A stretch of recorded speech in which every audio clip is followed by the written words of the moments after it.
Ce qui attire deux cœurs ensemble dans un lien envisagé du mariage devrait donc être un amour vrai et profond, et une affection divinement implantée l'un dans l'autre. Nous allons voir ensemble ce sujet que j'ai intitulé « Vers un devoir parfait ».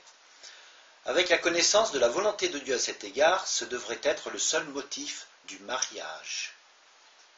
La fortune, la position, les avantages terrestres, la beauté sont souvent les véritables motifs sous-jacents de bien des fiançailles et des mariages.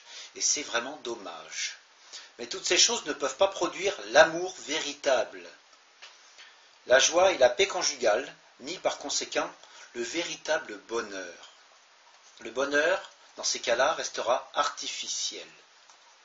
L'amour est, on va dire, le lien de la perfection, un lien qui ne fait jamais défaut. Colossiens chapitre 3, verset 14 et 1 Corinthiens chapitre 13, verset 8. Seul l'amour qui trouve sa source en Dieu et qui se renouvelle dans les verts pâturages de sa parole, dans les eaux paisibles de sa présence, résistera à la violence des flots qui surgissent dans la vie matrimoniale avec tous ses problèmes ainsi que toutes les épreuves qui peuvent arriver. Enfin, l'objet de tout fiancé devrait être que le foyer qu'ils vont fonder soit à la gloire de Dieu. Qu'y a-t-il de plus heureux que de créer un nouveau foyer sous la direction du Seigneur et pour lui, où il est invité comme contraint de demeurer avec nous, que ce soit là notre portion bénie. Les relations de notre cercle domestique devraient exprimer et refléter nos relations célestes avec Dieu. Mais cela ne sera le cas que si nous réalisons toujours plus profondément et plus complètement ces dernières dans la puissance d'un esprit non attristé.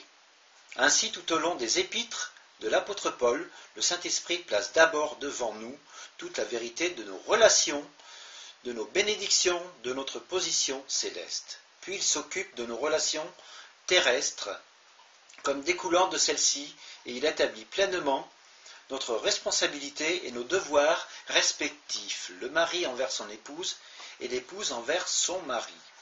Alors, tout d'abord pour les femmes. Il est naturel pour une femme d'aimer car l'affection est implantée profondément et solidement dans son cœur. Aussi n'a-t-elle pas besoin d'être spécialement exhortée à aimer son mari.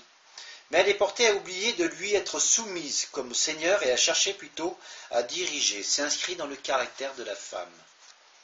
Comme Ève, elle est encline à quitter sa place, à prendre l'initiative et à tomber dans le péché de la désobéissance.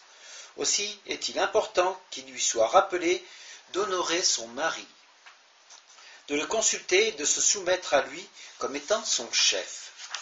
Et maintenant, je vais parler du mari, parce qu'il en faut pour les deux. Ce que le Saint-Esprit a rapporté comme étant le devoir le plus nécessaire du mari pour le maintien d'une vie familiale heureuse, c'est d'aimer sa femme, de la nourrir et de la chérir comme Christ aime, nourrit et chérit l'assemblée, c'est-à-dire l'Église, son Église. L'amour merveilleux de Christ pour l'assemblée dans ses activités passées, présentes et futures doit être le modèle de la relation du mari envers sa femme et caractériser ses soins pour elle, à ses côtés.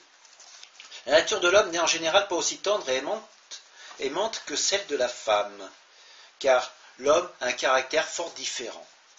Et comme il est exposé à la rudesse et à la froideur d'un monde mauvais, dans son travail journalier par exemple, le mari est enclin à être dur, un peu aimable, et à oublier d'agir avec grâce et amour envers sa femme et sa famille, c'est-à-dire ses enfants. Aussi doit-il constamment veiller à cultiver cet amour plein d'attention à l'égard de sa femme et de se souvenir qu'il lui appartient de refléter l'amour de Christ pour l'assemblée. Je parle de l'attention qu'il doit avoir envers sa femme, mais envers ses enfants, et également envers ses petits-enfants. La puissance infinie du Saint-Esprit est à notre disposition pour cela, et il peut nous élever au-dessus des manquements et des tendances de la nature déchue. L'exercice de l'autorité dans l'amour, qu'est-ce que ça veut dire?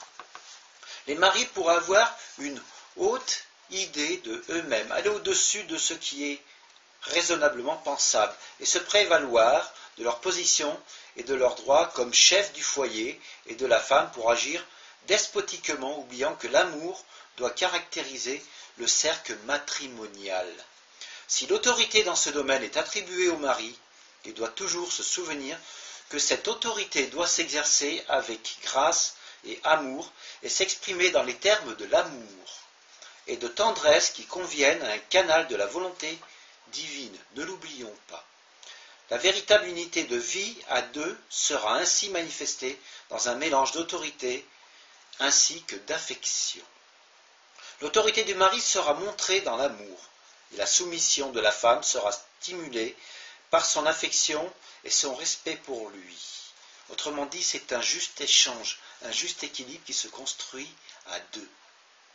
Heureuse la maison où l'amour à la fois dirige et obéit.